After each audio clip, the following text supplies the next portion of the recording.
오늘 우리에게 주시는 하나님의 말씀은 마가복음 5장 7절입니다.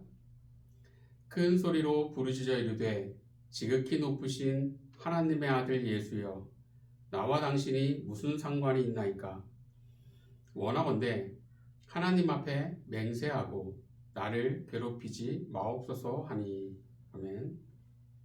오늘은 지혜롭고 믿음 있는 성도, 지혜롭고 믿음 있는 성도라는 제목으로 말씀을 증거하도록 하겠습니다. 동생을 죽인 가인은 불안했습니다. 사람이 사람을 죽이는 일이 가능하다는 것을 몸소 경험하고 나니 자신도 누군가에게 죽을 수도 있다는 공포가 가슴을 옥죄어 왔어요. 이 공포를 해결하기 위해 가인이 선택한 것은 성을 쌓는 것이었습니다. 성 안에서 자신이 믿을 수 있는 사람들과 함께 한다면 안전하다고 믿었어요. 그러나 안전하다고 믿었던 성조차 결코 안전한 곳이 아니었습니다. 여전히 사람이 사람을 죽이는 일이 일어나는 곳이었어요. 창세기 4장 23절을 보겠습니다. 라멕이 아내들에게 이르되 아다와 실라여 내 목소리를 들으라. 라멕의 아내들이여 내 말을 들으라. 나의 상처로 말미암아 내가 사람을 죽였고 나의 상함으로 말미암아 소년을 죽였도다. 가인의 후손인 이 라멕이 성 안에서 사람을 죽이는 사건이 발생한 겁니다. 가인이 안전지대를 꿈꾸며 애녹성을 쌓았는데 그것도 결코 안전한 곳은 아니었어요. 사람은 자신만의 성을 만듭니다. 세상 사람들은 돈이라는 성을 쌓으면, 권력이라는 성, 학벌이라는 성을 쌓으면 안정과 행복과 미래를 지킬 수 있다고 믿습니다. 그러나 그리스도인인 우리는 세상 사람들처럼 성을 쌓는 자들이 아니다라는 거예요. 잠언서 18장 10절을 보겠습니다. 여호와의 이름은 견고한 망대라. 의인은 그리로 달려가서 안전함을 얻느니라. 여기서 망대라는 것은 성루를 말하는 것인데, 화면에 보시면 둥글게 높이 솟아있는 것이 성루입니다. 적이 오는지 감시하는 기능과 적을 효율적으로 막기 위한 방어시설이에요. 그래서 믿음의 사람은 이 성, 망루와 같은 하나님에게로 피하면 안전하다라는 겁니다. 세상이 원하는 것으로 나만의 성을 쌓는 게 아니라 하나님에게로 피하면 된다는 거예요. 그런데 문제는 지혜롭고 믿음 있는 성도는 하나님에게로 피하지만 어리석고 믿음 없는 성도는 가인처럼 세상적인 것들로 자신만의 성을 쌓으면 안전하다고 믿는다는 겁니다. 그런 점에서 지금 우리는 지혜롭고 믿음 있는 성도일까요? 아니면 어리석고 지혜 없는, 믿음 없는 그런 성도일까요? 그렇다면 우리가 지혜롭고 믿음 있는 성도가 되려면 어떻게 해야 할까요? 첫째로는 주님을 내 삶의 주인으로 삼아야 합니다. 오늘 본문 7절을 보겠습니다. 큰 소리로 부르짖어 이르되 지극히 높으신 하나님의 아들 예수여, 나와 당신이 무슨 상관이 있나이까? 원하건대 하나님 앞에 맹세하고 나를 괴롭히지 마옵소서 하니. 무덤에 살면서 소리 지르고 자기 몸을 자해하고 사람들에게 공포심을 주는 귀신 들린 사람을 예수님이 만나게 되는데, 이 귀신 들린 자가 예수님에게 이렇게 말합니다. 지극히 높으신 하나님의 아들 예수여. 귀신은 예수님이 누구신지 정확하게 알고 있었습니다. 그리고 귀신은 이어서 이렇게 말합니다. 나와 당신이 무슨 상관이 있나이까? 예수님이 누구신지 정확하게 알아도 예수님이 나와 상관이 없다면 예수님이 누구신지 아는 것은 아무런 의미가 없다는 거예요. 또한 귀신은 나를 괴롭히지 마옵소서라고 말합니다. 즉, 내 일에 신경 쓰지 말고 관여하지 말라는 거예요. 나와 당신은 아무런 상관이 없으니까 신경 쓰지 말고 관여하지 말라는 겁니다. 제가 전도사 시절 너무나 좋아하고 저분과 같은 목사가 되어야겠다고 결심할 정도로 존경하던 목사님이 있었어요. 그 목사님이 쓰신 책은 전부 사서 읽고 인터넷으로 늘 설교를 듣고 운전할 때도 그 목사님의 설교를 들으며 운전했습니다. 그리고 제가 전도사를 사임하고 교회 개척을 준비하는 6개월 동안 그 목사님 교회에서 주일 예배를 드렸어요. 한 번은 예배 끝나고 목사님과 악수를 했는데 얼마나 감격스러운지 목사님과 악수한 오른손이 그렇게 성스러운지 모르겠어요. 이틀 동안 오른손을 씻지 않았습니다. 그런데 그 목사님이 교회의 여자 청년 여러 명을 몇 년에 걸쳐서 성추행했던 사실이 드러났어요. 그때 받았던 충격은 이루 말할 수가 없습니다. 많은 이들에게 존경받던 목사님이었고 수천 명의 청년들이 모일 만큼 교회를 부흥시킨 성공한 목사님이 왜 그렇게 됐을까요? 목사님은 누구보다 예수님에 대해서 정확하게 알고 있었지만 마음속에는 나와 당신이 무슨 상관이 있나이까 라며 예수님을 내 삶의 주인으로 여기지 않았던 겁니다. 로마서 14장 8절을 보겠습니다. 우리가 살아도 주를 위하여 살고 죽어도 주를 위하여 죽나니 그러므로 사나 죽으나 우리가 주의 것이로다. 우리는 주님과 상관없는 자들이 아니라 살아도 주를 위하여 살고 죽어도 주를 위하여 죽는 그런 자들이라는 거예요. 찬송가 323장 부름받아 나선 이 몸이라는 찬양의 2절 가사를 보면 이렇습니다. 아골골짝 빈들에도 복음 들고 가오리다. 소돔 같은 거리에도 사랑 안고 찾아가서 종의 몸에 지는 것도 아낌없이 드리리다. 여기서 아골골짝은 이스라엘 백성들에게 괴로움과 재앙 이런 것을 상징하는 곳이었어요. 어느 누가 괴로움과 재앙을 상징하는 곳에 가고 싶겠습니까? 또 빈들처럼 아무것도 없는 곳에 가고 싶은 사람도 없어요. 그리고 소돔같이 죄가 만연한 곳에 가고 싶은 사람도 없고 내 것을 아낌없이 다 주고 싶은 사람도 거의 없어요. 그럼에도 이런 가사에 찬송을 부르고 그렇게 되기를 소망하는 이유는 주님이 내 삶의 주인이시기 때문입니다. 그래서 지혜롭고 믿음 있는 성도는 주님이 내 삶의 주인 되심을 잊지 않는다는 거예요.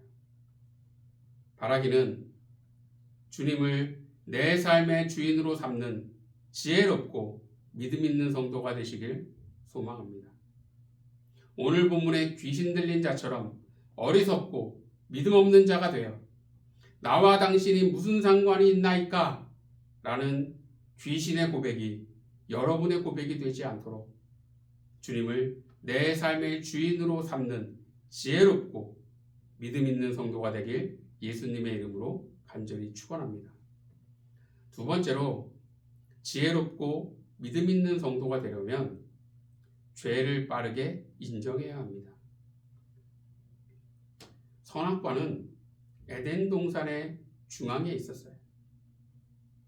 위치가 좀 이상하지 않습니까? 먹어서도 안 되고 만져서도 안 되는 것이라면 안 보이는 것에 숨겨둬야 하는 게 정상입니다. 그런데 선악과는 동산 중앙에 떡하니 자리 잡고 있어서 보고 싶지 않아도 보이고 어디에 가도 시야에 들어왔다라는 거예요. 그럼 왜 하나님께서는 선악과를 에덴 동산의 중앙에 세우셨을까요? 아담과 하와가 잊지 말았으면 하는 것이 있었기 때문입니다. 그것은 아담과 하와에게 너희는 신이 아니라 만들어진 존재, 즉 창조자가 아닌 피조물이라는 사실을 잊지 말라는 거예요. 사람은 만들어진 피조물입니다. 창조주가 아니기 때문에 해도 되는 것과 하면 안 되는 것이 명백히 나누어져 있다는 거예요. 이것이 헷갈리고 이것에 어긋나는 행동을 하게 되면 그에 따른 책임을 져야 합니다. 창세기 2장 17절을 보겠습니다. 선악을 알게 하는 나무의 열매는 먹지 말라. 네가 먹는 날에는 반드시 죽으리라 하시니라. 본문에 보면 선악을 알게 하는 나무의 열매는 먹지 말라라고 말씀하셨어요. 즉 하면 안 되는 것이 있다는 겁니다. 그리고 네가 먹는 날에는 반드시 죽으리라 그렇게 말씀하고 있는데 하면 안 되는 것을 했을 때 그에 따른 책임으로 죽음을 말씀하셨어요. 이것은 아담과 하와에게만 해당되는 것이 아니라 오늘을 사는 우리에게도 동일하게 적용되는 겁니다. 하나님께서는 하면 안 되는 것을 했을 때는 그에 따른 책임을 물으십니다. 그래서 우리는 해도 되는 것과 하면 안 되는 것이 있음을 잊지 말고 삶에 적용하는 지혜로움과 믿음이 있어야 한다는 거예요. 그런데 문제는 우리의 연약함 때문에 하면 안 되는 것을 하게 되는 죄를 반복한다는 겁니다. 이럴 때 우리가 취해야 할 태도는 죄를 빠르게 인정하는 거예요. 인류 역사상 가장 위대한 수학자이자 과학자로 인정받는 인물이 있는데 바로 아이작 뉴턴이라는 사람입니다. 그는 천재 중에 천재로 알려져 있어요. 그런데 재미있는 것은 이 아이작 뉴턴이 말년에 주식 투자를 하다가 전 재산을 몽땅 날렸다는 겁니다. 그는 자신이 주식 투자를 잘못했다는 것을 빠르게 인정하고 주식 투자에서 빠져나와야 했지만 자신의 실패를 인정하고 싶지 않아 주식이 오르겠지 하다가 폭삭 망했다라는 거예요. 이와 비슷한 자가 성경에도 나옵니다. 출애굽기 10장 7절을 보겠습니다. 바로의 신하들이 그에게 말하되 어느 때까지 이 사람이 우리의 함정이 되리이까? 그 사람들을 보내어 그들의 하나님 여호와를 섬기게 하소서. 왕은 아직도 애굽이 망한 줄을 알지 못하시나이까 하고. 애굽에 내려진 10가지 재앙 중 8번째 재앙인 메뚜기 재앙이 일어나자 애굽의 신하들은 왕에게 왕은 아직도 애굽이 망한 줄을 알지 못하시나이까? 라고 말합니다. 비록 늦긴 했지만 8번째 재앙까지 오자 신하들은 자신들이 모세에게 패배했다는 것을 인정했어요. 그런데 바로는 신하들과는 다르게 자신의 패배를 인정하고 싶지 않았습니다.